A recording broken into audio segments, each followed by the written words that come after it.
So sort of without further ado, I'm going to share my screen and let Ashley and Jackie introduce themselves. Give me one moment here. All right. Can you all see my screen? Is it showing up okay?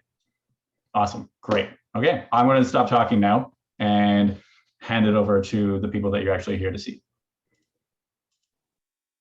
Amazing. Okay. Well, hopefully we have the technical things figured out. Can everybody hear me? Perfect. Okay.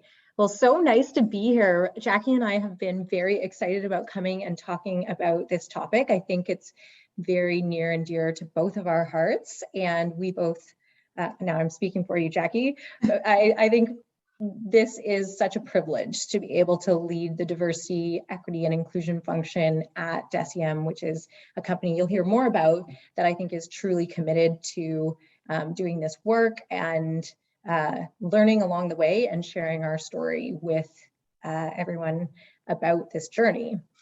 So I'm the VP of People at DECIEM, and I've been with the company for over a year now, which has been wild, and it's been wonderful. And so my group at DECIEM includes HR, it includes learning and development and internal communications, it includes total rewards and analytics, project management, which is a little unusual, and then also diversity, equity, and inclusion. And just quickly, I joined DECIEM sort of right at the height of the Black Lives Movement that was going on, everything after the event with George Floyd's death. And you really saw a sort of a surge of companies trying to acknowledge the part that they are going to play in creating more diverse companies, creating more inclusive companies, and making a lot of commitments. So when I came in, it was really an eye-opening time for DECIEM, which you'll hear more about, really always had being a diverse, abnormal kind of company at its core, but there weren't a lot of formal processes, programs, reporting to make it real. And so I think it was a big wake-up moment and a special turning point moment for the company. And so when I came in, we were doing our first ever diversity survey. We wrote a letter to the public called Nothing Changes If Nothing Changes. And we did listening sessions throughout the organization to really just hear where people were at and get honest with ourselves about the company and where we thought we were and where we actually were and what was needed to make change. And then came Jackie. So I'll let Jackie introduce herself.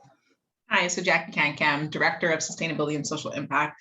So I joined, I think, 2 weeks after Ashley. I've been in numerous industries. I was in aviation, COVID hit, and in June of 2020, I'd say, obviously, we all know there was a reckoning. And for a lot of Black people, there was another reckoning because you had to deal with what was happening externally and then look at yourself and say, where do I want to spend my time? What kind of organization do I want to align with? And I saw DECIEM, I applied, and one of the things I loved the most was during my interview process, they had just published Nothing Changes If Nothing Changes, and my CEO didn't tell me. So I'd already applied social impact sustainability, and then I hang up and I look, I'm like, we should mention it. And it was because it wasn't about the tokenizing and being like, oh, we'll bring on a Black person in leadership. It was just kind of what Ashley said about us being naturally diverse and inclusive.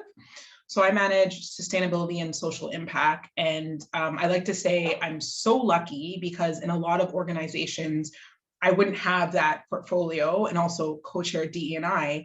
And we do it because we look at everything holistically. So my mandate is people, animals, and earth. And usually when I find someone of my background who gets to tackle all three, usually it's quite siloed, but it just speaks to how inclusive we are in our approach to DE&I, because frankly, you can't look at climate change without looking how it's going to impact communities, without looking at it through a DE&I lens. It takes that holistic vision to really tackle some of these big problems.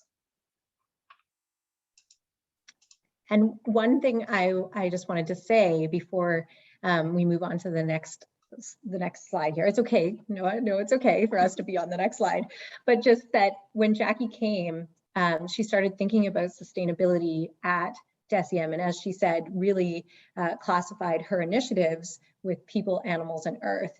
And you'll hear more about it today, but I think Jackie and I feel that it's a really unique and also special approach, that we look at people and our impact on people in the communities that we operate in, the impact that we have externally, but we also know that we have to be looking internally, and that our own people can then be inspired to go and make a difference too.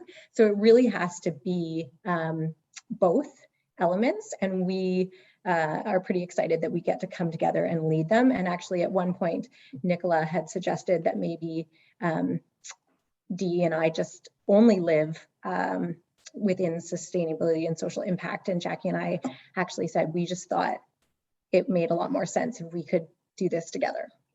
So that's sort of the history of us.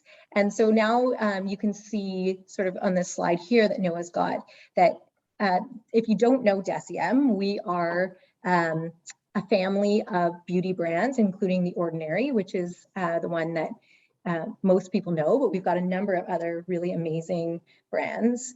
And sort of rooted in our history was being abnormal, and also just that we wanted to change the world of beauty by doing the right thing and by being really focused on using our growth to power more good in the world. So that definitely made Jackie and my life a lot easier because this sort of commitment to doing the right thing, this commitment to using our platform for good in the world was already inherent in DECIEM before either of us joined. But what we got to do was come in and sort of take that next step. Yeah, and I also think one thing that I love about DECIEM, and we saw some questions that came in, it was about our culture. So how are we able to get senior leadership buy-in? How do we get that? And we have a culture that's really founded on kindness.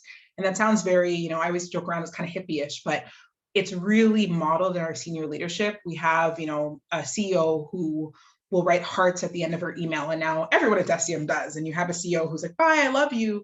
And our CEO who's incredibly supportive and shows up to every training, and I think is on this call. So when you start from a place of kindness and you're working on, a DE&I strategy, sustainability strategy, if you're looking at how do we just be kind for people, animals, earth, and DE&I, it really helps just set your culture. And when your staff and your customers see that, it really just sets the tone.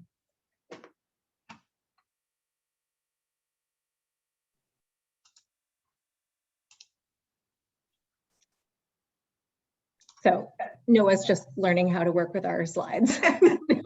No problem.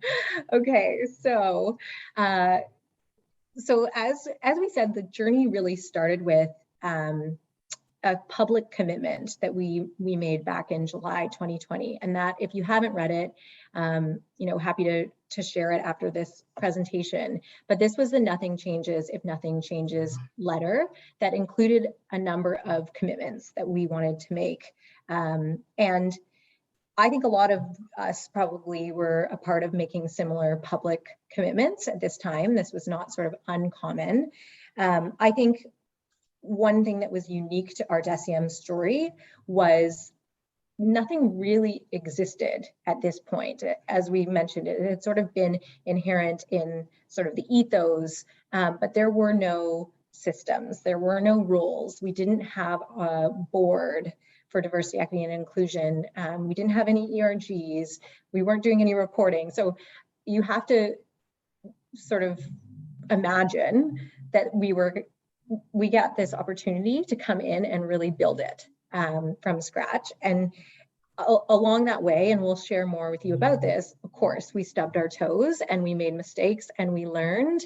And that's all a part of our story as well, is being really honest about the journey and just staying committed to that transparency and that honesty all along the way.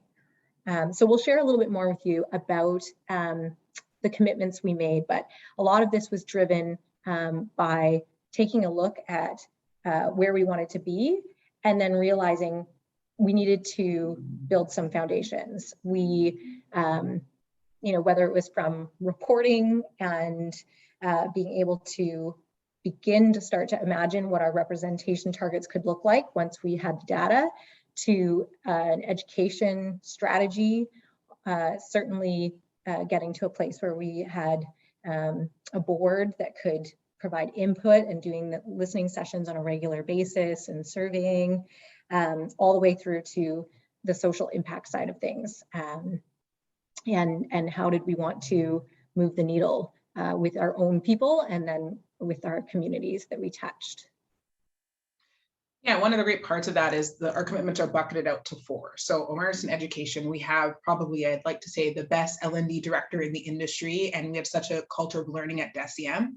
And then we looked at, to Ashley's point, social impact and community. So we committed to a community fund where we partnered with 12 organizations, giving them $10,000 Canadian each. And it was our store team. So again, that kindness, really getting everyone involved, who would nominate an organization close to the stores. So we gave each organization $10,000, and it wasn't just about money. We've done panels with them, we've given products. We looked at how can we support people past just a donation, and even, you know, DECIEM has quite a following, leveraging their work on social media. We also did leadership and representation targets, which, like Ashley pointed out, many companies did. And probably one of my favorite is we talked about reporting and accountability. And we'll get into that a bit more, but you saw a lot of commitments last year, but my running joke is if you don't measure anything, you don't know how you're doing. So we made a commitment that we would go back to our staff, we would go back to our customers in the world and say, like, hey, this is how we did.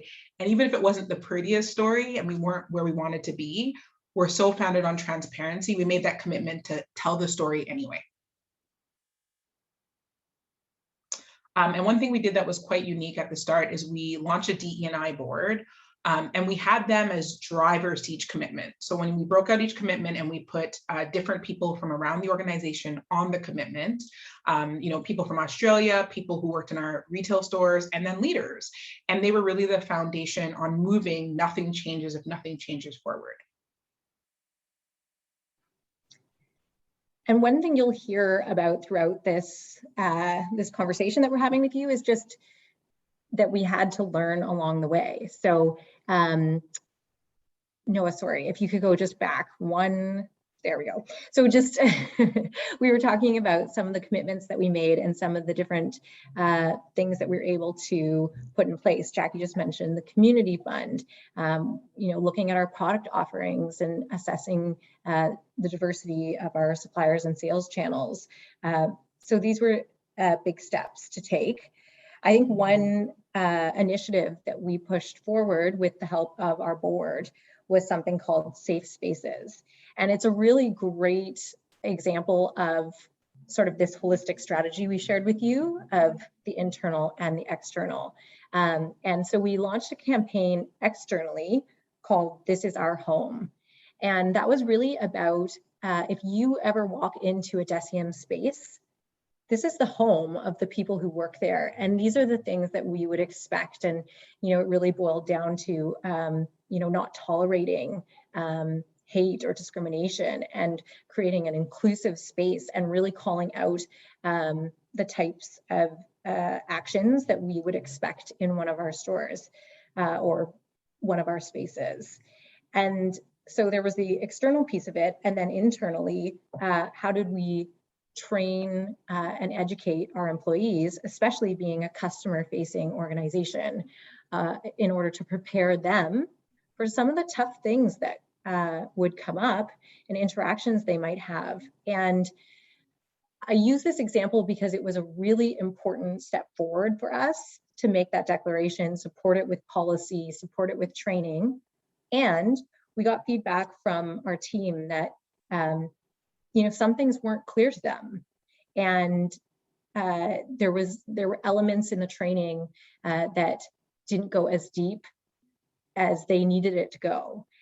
So an example would be, you know, a transgender employee being misgendered in the store. And, you know, is that an act driven by hate and we need to exit that person out of the store? Or is this an education moment? And also what feels safe for that employee in order to handle that?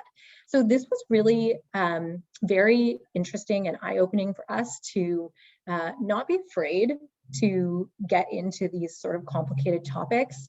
And we ended up, after we launched this campaign and launched the training, we brought it back to our diversity, equity, and inclusion board, and we edited the training together as a group to talk about some of these really difficult different situations and to land on a path forward that people felt was fair and made them comfortable and made them feel safe. And so we wanted to use that example to say that, you know, it's not an easy path, and you have to be willing to iterate and evolve as you go and get into some of those conversations to work out different perspectives and to work out your path forward. I think another great example of that is our anti-Asian discrimination. So rather, you know, a lot of companies made donations, and like Ashley said, we really work on like, what can we do externally, but also internally. So externally, we made a donation, but internally, we also had listening sessions. And again, our leadership, we did them for Australia and Asia and North America, and our leadership attended every session. We did training internally. We did an Instagram takeover and a YouTube Q&A. So again, it's looking at, okay, what's the social impact that we can do there? How can we train our staff internally? And how can we educate them? How can we provide a safe space and some kindness for them and help them out? And then how can we go out and elevate organizations who are doing amazing work in the community and highlight a cause? I think when you found it on education and that learning, a lot of companies would, you know, we saw it and just made a donation, and that's just not DECIEM. Our chief brand officer is very supportive that we don't just ever just make donations. There has to be another piece to it. Donations are great, but if we really want to change the world of beauty, we need to look past that.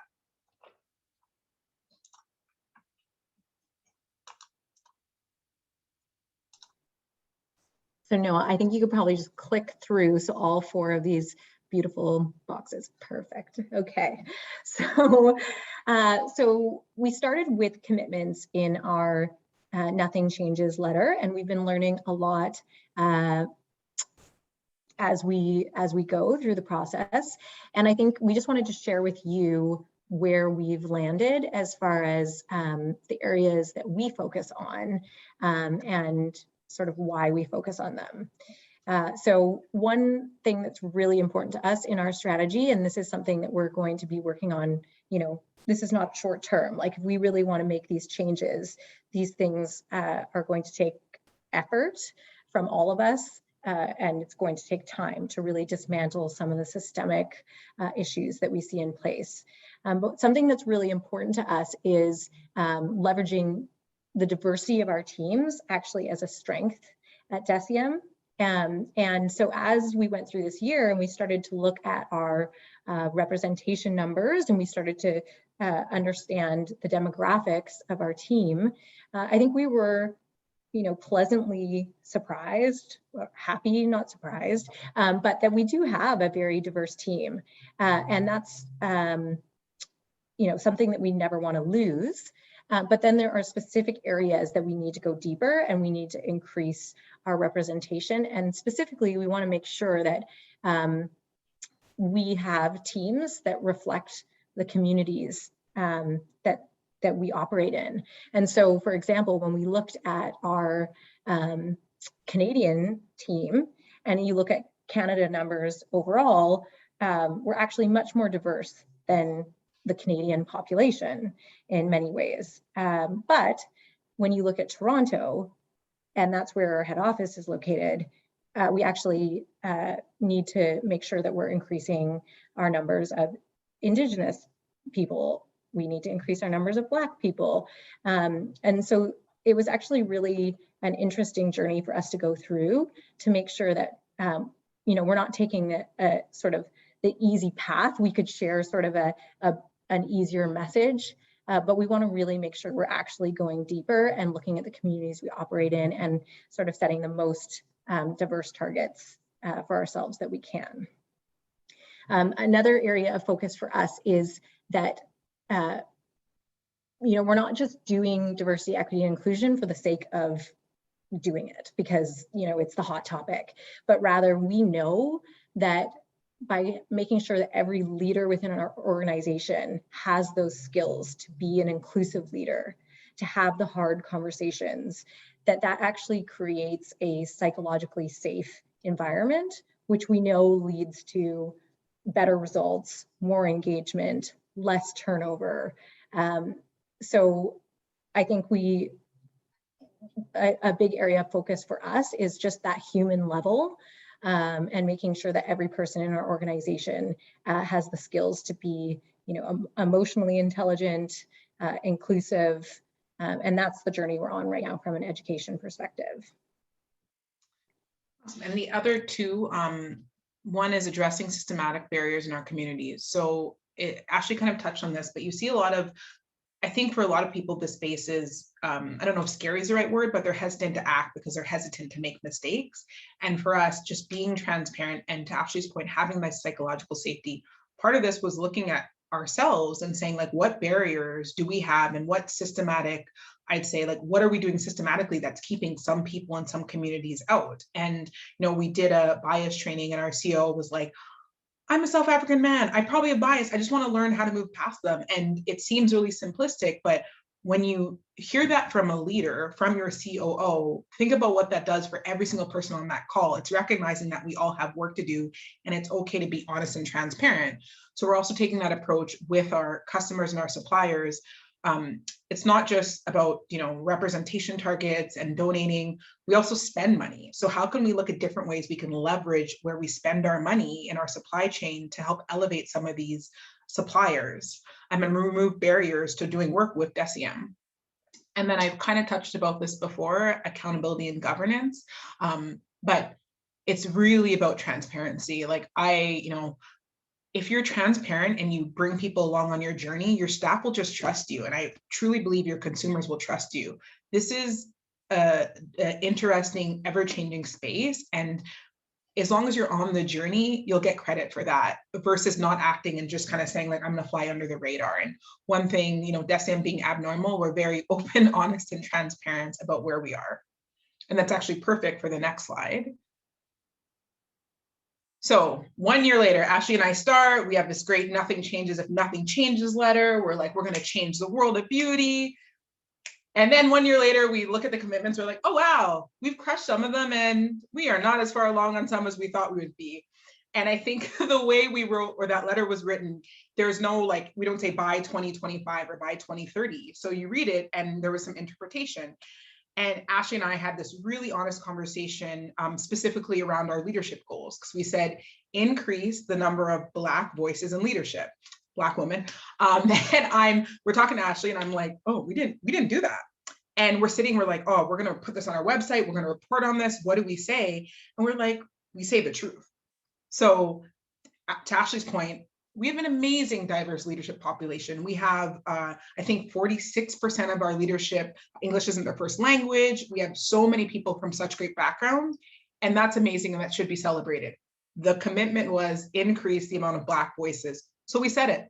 We went through, when you look at, we can send out the link, something changes. We literally went commitment by commitment.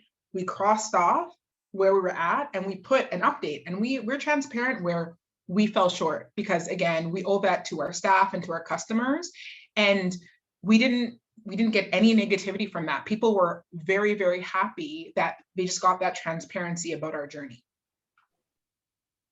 And this was, I think, very meaningful to both Jackie and I think many others in the organization, that there was a moment in time in July 2020 when everyone was talking about this.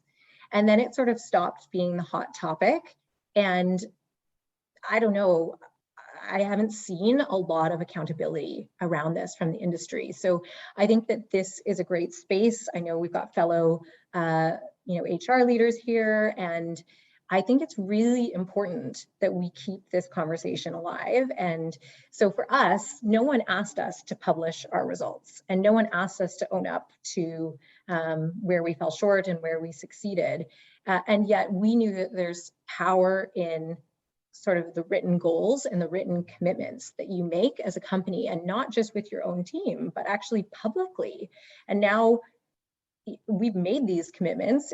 We've revised our commitments with something changes, and we've got to keep doing the work. We cannot stop because it's too important. So I think that was something that we really wanted to share that is different. And I would hope that many people kind of want to jump on that train if you can, because we want this to be a community. We want to be learning from one another and pushing things beyond sort of reactionary or what the public is expecting of us into really the territory of doing what's right. So 1 year later, where are we? And you can just click on through. Okay. So these are just some of the important pieces about our approach and our journey. Some of them might resonate with you and some of them may not. But it was very important to us that through all of it, we took a very human approach. So we talked about, acknowledging where we've fallen short and why, but also just being in that conversation. So I shared about the safe spaces, and this is our home campaign. There have been other examples of that where we did a training about non-binary gender.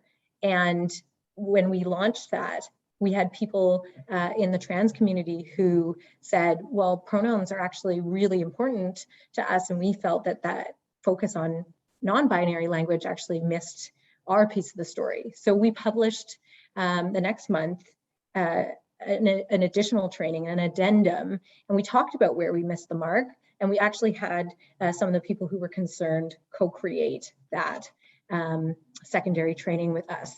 And so that's the type of thing when we say the human approach, it's just acknowledging that we're human. And as Jackie said, that this is an ever evolving space and nobody is perfect. So we kind of have to be in this together. Storytelling. So obviously we mentioned nothing changes if nothing changes, and something changes if something changes. We've also been in a process of storytelling with our organization, whether it's monthly live learning calls, a lot of different pathways on different topics that people might want to learn and go deeper onto, reporting and accountability around our commitments and our team, survey results, listening sessions. So we really feel like it goes two ways, and we need to keep this conversation at the forefront. We talked about how our strategy is to have a very holistic program that combines both the internal approach with what we're going to do externally and how we think they interact. We want to engage diverse perspectives for every initiative. So for better or for worse, DECIEM is a very, very collaborative organization, and we just need to keep listening because we know we don't have all the answers, and some of the most beautiful ideas really do come from our team. So it's engaging in those listening strategies as much as possible. And we've had a lot of success with what we call listening sessions, which are just sort of open forum sessions that people can come and attend, and we make it a safe space. Have a safe space declaration at the front of the session, but that people can share their experiences, share their ideas. And Nicola, our CEO, comes, our COO comes. So there's leadership there to hear and listen, but they're not responding and providing all the solutions. It's just about hearing our people. Transparency, we've talked a lot about. And then the last piece, and I think she's actually attending the call, Jackie and I came in, we were very honored to do this work. And we worked with experts throughout the year as we were building our foundations. And then at the end of the first year, we decided we needed to really bring in that subject matter expert to take this to the next level. So we hired someone named Josephine. This is her area of expertise background. She's been doing it for more than 10 years with KPMG and then with the Home Depot. And already she's taking what Jackie and I did and just, taking it to the next level. So those are some of the highlights from the year. stuff we learned. So in the spirit of transparency, we wanted to include this slide. So we learned the DE&I board, although our volunteers, and at the start I had mentioned that we utilized this amazing board, and every board member had an action related to nothing changes as nothing changes. And while that was great, we realized it wasn't setting up the board members for success because they weren't owners of these actions. So for example, one was diversifying our supply chain. That action, the owner of that is our VP of supply chain. So we decided to move the board to be more advisory versus the drivers. And then we are instituting a leadership board. So our CEO, our COO, everyone will sit on that. The other thing we learned was our ERGs. So again, if this work isn't, especially for an ERG, if it's not built into someone's job description, then they look at it, it can be looked at as this is extra. This is like, I have my job and then I have this ERG or this DE&I stuff.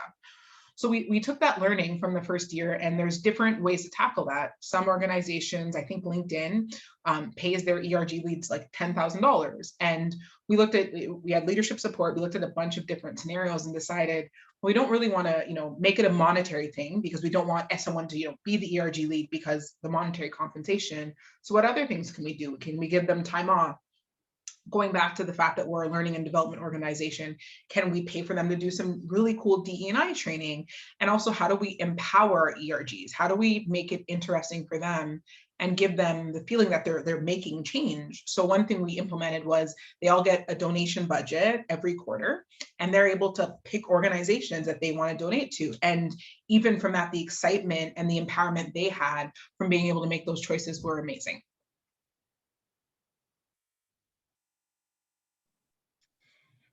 And then I think we just continue to learn about sort of the things that we committed to, and then where we need to shift or broaden our focus in order to have the best possible results. So I think it was actually a conversation I had with Nicola where we talked about training on different competencies. And I know probably all of you have spent time training on leadership competencies or diversity competencies.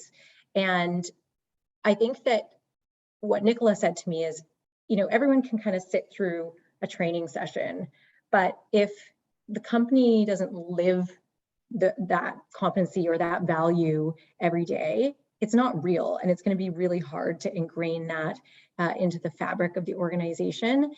And so I think what she said, which I think was a big moment for me and for Jackie, is that the company first needs to show that these commitments are real to us. And that includes, where we spend our money, the donations that we've made, the fact that we give our team members time off to vote, to protest, to volunteer. These are ways that the company shows that these principles are inherent to us and important to us from leadership down. Now that we have taken some of those actions to really show that it's real, now we're excited about this year moving into some really fundamental human leadership training, because we know your cultural experience, your experience of whether your voice is heard, whether you feel included, really begins with your own team and your own leader.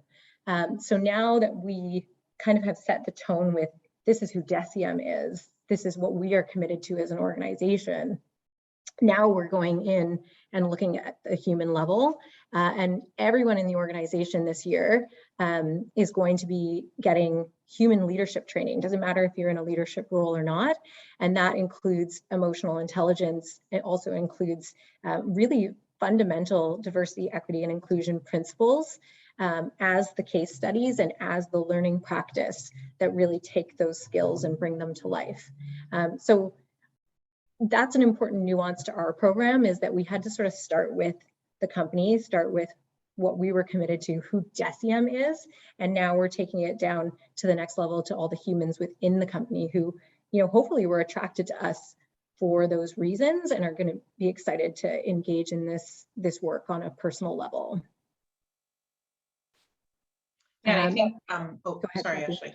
I was just thinking about one thing I forgot to mention about just the transparency. So I was on a call with a vendor, and the vendor made an inappropriate comment to me about like George Floyd. And it was one of those comments where I think it was well intended, but it wasn't. And I, got off the phone and messaged somebody senior who was on the call and was like, hey, this is my perspective from that interaction. And what they said to me was, I can attend all the diversity training, I can attend everything, but I would have never looked at it from your point of view. And this is why diversity and inclusion is so important, and transparency, because I felt safe enough to call him and have that conversation. And he in turn felt safe enough to admit that he wouldn't have looked at it like that, but it was a learning opportunity for you. So again, that just goes back to that culture of like humbleness and transparency that we have at DECIEM. One of the other areas of focus for us, and I know hopefully we'll get to engage in some of these things with your questions, but we've worked really hard. We're actually going to publish, once it's finalized, what our representation goals are and the strategies that we have in place to meet those goals. So again, no one's asked us to publish these, but we want to, and we want to really make that declaration to the world. But it isn't an easy road with data collection and what you can and can't measure, and how to make sure that what you're saying you're going to do is real. So I don't know if that's a challenge that some of you are facing, but we're trying to work around this as much as we can. One method we found to work around it is by getting representation data through anonymous means, because we're a global company and what you can ask is different by different countries. And so by asking anonymously, it's imperfect, but then people can share they can self-identify across a number of different sort of elements of diversity. And then that gives us a better sense of our population rather than only having certain information about certain companies, or countries, sorry, not companies. So that's one sort of workaround solution we found. And because we've been engaged in this dialogue, and because everyone knows how important this is to us at DECIEM, we actually found our participation numbers were really good. So it was a really good representative sample of our population who engaged in the survey. So there's, it's not always easy, but if you want to do this work, we've been finding that you sometimes have to get creative and find different workarounds to sort of make sure you can hold yourself accountable, make sure it's measurable. So that's sort of the end of the stuff that we wanted to share with you, which was a lot. And I think now we can just open the floor probably. Yeah, so if you have those questions, throw them in chat, throw them in Q&A, and we'll start answering those. So the first one that kind of came in from Danette on the Q&A, which is, how can you keep communication open throughout the organization? How can you make sure you are listening to every voice, and what tools do you recommend to do that? Sure. Yeah, so our experience is that it is a very multi-pronged strategy here. And you kind of have to, we have an amazing head of internal communications, and we think of communication as going two ways. And so our listening strategy is as important as our sort of outward comms strategy. So we do a number of different things. We do the listening sessions that we talked about. So probably on a quarterly basis, we run sort of open floor listening sessions. Sometimes they have a different topic, and we just invite people to come and share with us. Like I'm sure you all do, we survey the team. So we do a deep dive survey around engagement and inclusion and experience topics in the winter, and then in the summer we do a diversity survey where we go deeper, specifically around diversity, equity, and inclusion experiences in the organization.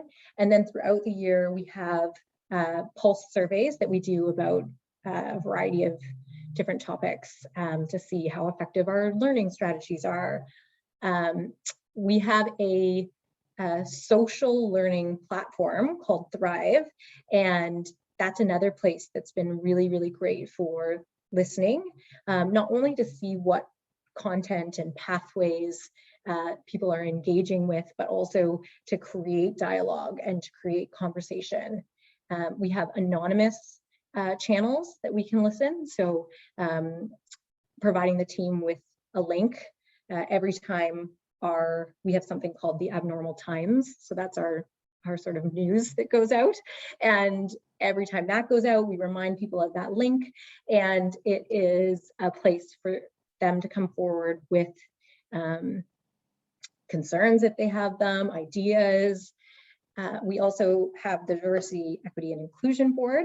So all of those members are sort of representative of our different countries, different rules, different levels, and they are there to be the voice of the people on their team and bring forward ideas and make sure that we're hearing concerns and thinking about things critically. So I probably am missing things, but it's, as you can see, it's definitely a multi-pronged strategy to be able to always be listening and then sort of pulling all those insights in together.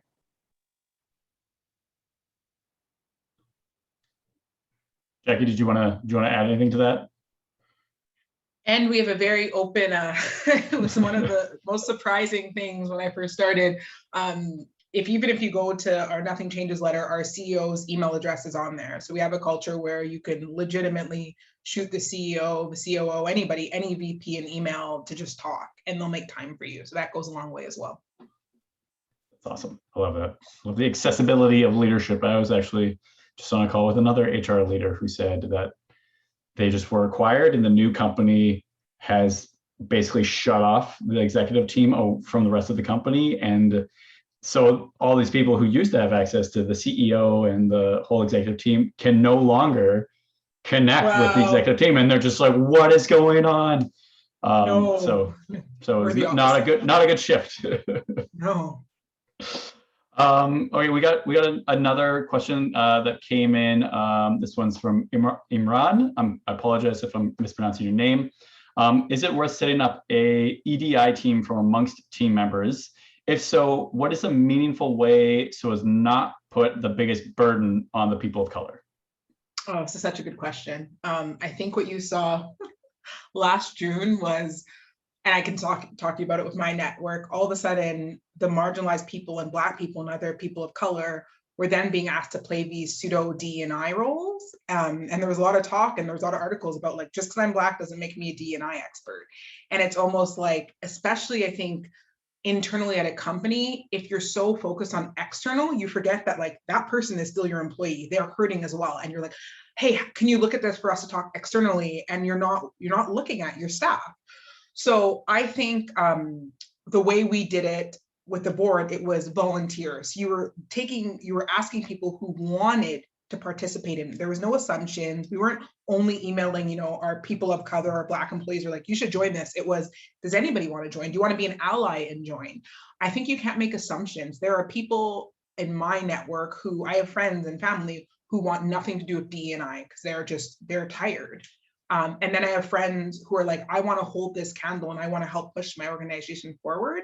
I do think with spreading the responsibilities across people, there's a reason why we hired Josephine. It's nice to have one linchpin person who manages that versus it being like what we learned, right? We were like, you know what, we need to have a linchpin person and we can have an advisory role. But if you truly believe in DE&I, you would hire a VP of finance, right? You'd hire a director of finance. It should be just as important to have someone with DE&I in their job description. Well, that's Ashley and myself and Josephine. You should, from an HR perspective, be able to find those people in the organization versus it being like oh yes, and you'll manage our DE&I program. Awesome. Okay, so I'm gonna move to a couple questions that we got in through the registrations. Please keep throwing them in the chat or the Q&A here if one pops up for you. But here we go. So this one, I don't know if you're gonna be able to answer this, but what is one issue around DE&I that you've seen receive the least amount of funding or support? in your sector? And why do you think this is the case? And do you have any recommendations for leaders who are looking to tackle this issue? So, DE&I is a very big subject, and it touches on many different areas. And so what's one area that's often maybe neglected? Maybe it's not as proactive in social media or whatnot, but how do you tackle those issues or make sure that they're being also looked at in a fair and equitable way? I'll take a stab, and then I'm curious if Jackie and I will say the same thing here. That happens a lot to us. So I think a lot of companies focus on the employees, the training, even representation, leadership representation. So I feel like those areas are getting more airtime, which is good.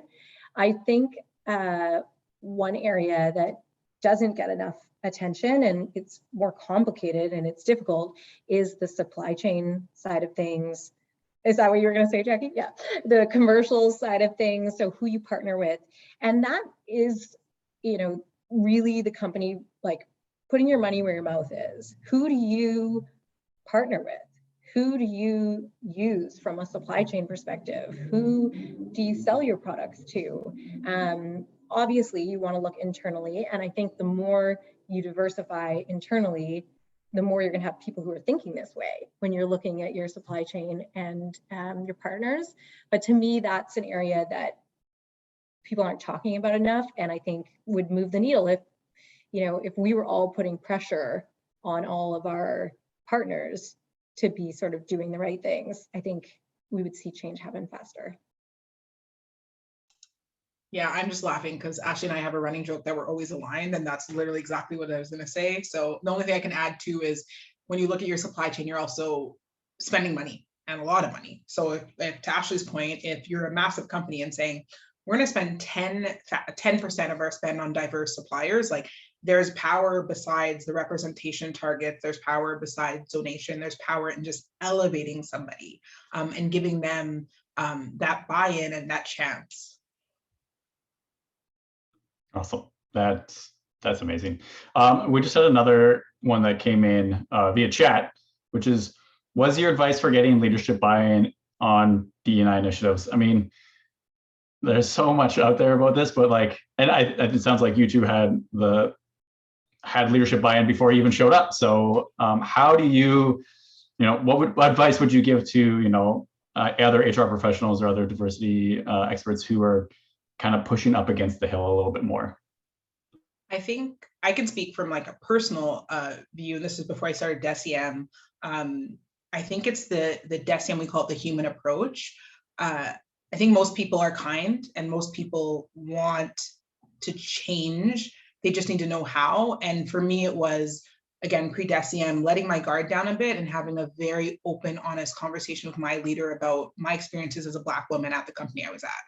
And I didn't feel safe to do that for a really long time, nothing against the company or him. It just, I wasn't there as a person. And I think last June, it turned on to where I was like, I need to give him that insight and give him a chance to make this better. And I did that, and it went really well. So I think if you can, I think we're all humans. And I think oftentimes leaders don't think there's any issues, whether right or wrong, or they don't know their bias. And if you just bring it down to the human approach of like, hey, we have a problem here, or this is how we can do better, and this is how we can impact the world for the better.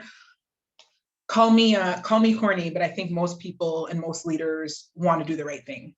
And if they don't, then I think that's a bigger problem than getting leadership support, right? Mm-hmm.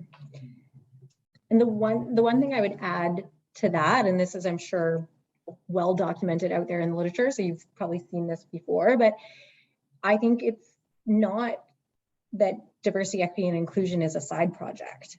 And I think that even as we built out this human leadership program that I'm very, very excited about, we knew that it's not, you can't just develop leadership skills over here and then separately over here, let's also train on bias, and let's also train on thought polarity, and that kind of lives somewhere else.